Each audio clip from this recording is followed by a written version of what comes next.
എല്ലാവർക്കും നമസ്കാരം. ഇപ്പോൾ ഞാൻ കാണിക്കാൻ പോകുന്നത് ഒരു അച്ചാറാണ്, മാങ്ങ അച്ചാറാണ്. ഇത് പെട്ടെന്ന് ഉണ്ടാക്കാവുന്ന ഒരു സദ്യ അച്ചാറാണ്. കുറച്ച് ദിവസം മാത്രമേ ഇത് സൂക്ഷിക്കാൻ പറ്റുള്ളൂ. ഇത് നമുക്ക് തലേ ദിവസം ഉണ്ടാക്കി വെച്ചാൽ പിറ്റേ ദിവസം സദ്യക്ക് എടുക്കാറാവുമ്പോഴേക്കും കറക്റ്റ് എല്ലാ പുളിയും എരിവും ഒക്കെ നന്നായിട്ട് പിടിച്ചോളും. അപ്പോൾ ഈ അച്ചാറ് എങ്ങനെ ഉണ്ടാക്കാമെന്ന് കണ്ടിട്ട് വരാം.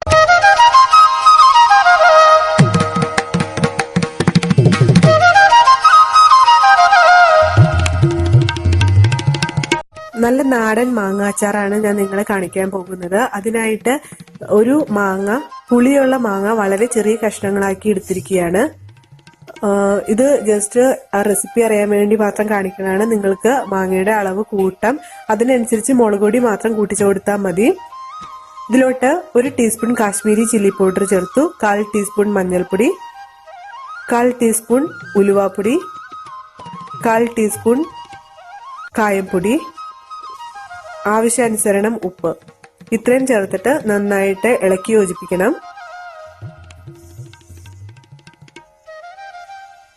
മാങ്ങ അച്ചാർ ഉണ്ടാക്കുമ്പോൾ സദ്യക്ക് കൊടുക്കുന്നതിന്റെ തലേ ദിവസം ഉണ്ടാക്കുകയാണെങ്കിൽ പിറ്റേ ദിവസം സദ്യക്ക് എടുക്കാറാവുമ്പോഴേക്കും നന്നായിട്ട് അതിൽ മുളകും ഉപ്പും പുളിയൊക്കെ നന്നായിട്ട് ആയിട്ട് നല്ലൊരു സ്വാദാവും. അതുകൊണ്ട് മാക്സിമം സദ്യക്ക് തലേ ദിവസം ഈ മാങ്ങ അച്ചാർ ഉണ്ടാക്കി വയ്ക്കാൻ ശ്രമിക്കുക.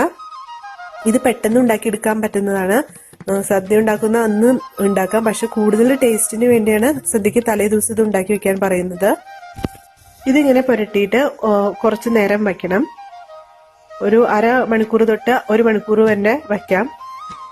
അതിനുശേഷം കുറച്ച് എള്ളെണ്ണ എടുക്കുക. ഒരു 5 ടേബിൾ സ്പൂൺ എള്ളെണ്ണ ഞാൻ ഇവിടെ എടുത്തിട്ടുണ്ട്. അതിലോട്ട് 2 ചുവന്ന മുളക് ഇട്ടു.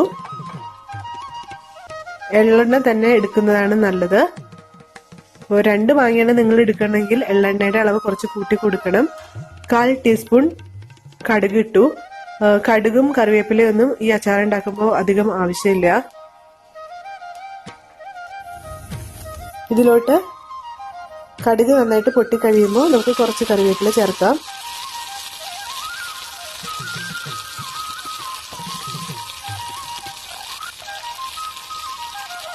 ഇനി നമ്മൾ പരട്ടി വെച്ചിരിക്കുന്ന മാങ്ങ കഷ്ണങ്ങൾ ഇതിലോട്ട് ചേർക്കുക.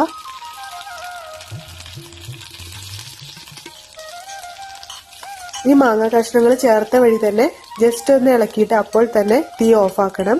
ഈ മാങ്ങ കഷ്ണങ്ങൾ ഇട്ട് വേവിച്ചുകൊണ്ട് ഇരിക്കരുത്, അപ്പോൾ തന്നെ തീ ഓഫാക്കണം.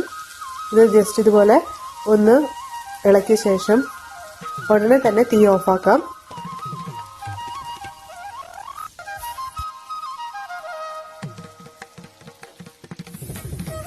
തീ ഓഫാക്കിയ ശേഷം ഈ മാങ്ങ അച്ചാറ് വേറൊരു പാത്രത്തിലോട്ട് മാറ്റാതെ ഈ പാത്രത്തിൽ തന്നെ അതിന്റെ ചൂട്, ഈ പാത്രത്തിലെ ചൂട് ആറുന്ന വരെ അതിൽ വയ്ക്കുക. നമുക്ക് ആ മാങ്ങ അച്ചാറിൽ എല്ലാം കൂടി യോജിച്ച് മാങ്ങ നന്നായിട്ട് മയത്തിൽ വരാൻ അത് സഹായിക്കും.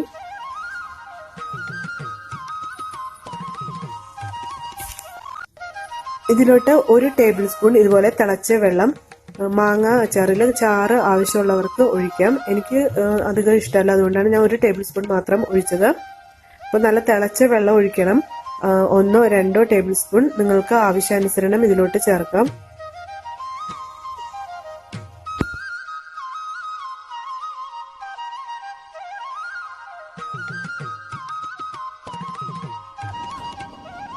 ചൂടൊക്കെ നന്നായിട്ട് ആറിക്കഴിഞ്ഞു. അപ്പോൾ ഞാൻ അതിന്റെ ഉപ്പും മുളകും ഒക്കെ നോക്കിയതാണ്. എല്ലാം നല്ല കറക്റ്റ് ആയിട്ടുണ്ട്. പുളിയുള്ള മാങ്ങയും കൂടി ആയതുകൊണ്ട് വളരെ ടേസ്റ്റും ആയിട്ടുണ്ട്. ഈ മാങ്ങ അച്ചാറിന്റെ പ്രത്യേകത ഇത് വിനാഗിരിയോ അല്ലെങ്കിൽ പുളിക്കായിട്ട് പുളി പിഴിഞ്ഞൊഴിക്കുകയൊന്നും ചെയ്യുന്നില്ല. വളരെ ഈസി ആയിട്ട് ഉണ്ടാക്കാൻ പറ്റിയ ഒരു മാങ്ങ അച്ചാറാണ്. നിങ്ങൾ എല്ലാവരും ഈ ഓണത്തിന് ഇത് ഉണ്ടാക്കി നോക്കുക, എന്നിട്ട് നിങ്ങളുടെ അഭിപ്രായങ്ങൾ അറിയിക്കുക. എല്ലാവർക്കും ഈ റെസിപ്പി ഇഷ്ടമായെന്ന് കരുതുന്നു. ഇഷ്ടപ്പെട്ടെങ്കിൽ എല്ലാവരും ഷെയർ ചെയ്യുക, ലൈക്ക് ചെയ്യുക, സബ്സ്ക്രൈബ് ചെയ്യുക. അടുത്ത റെസിപ്പിയായിട്ട് പിന്നെ കാണാം.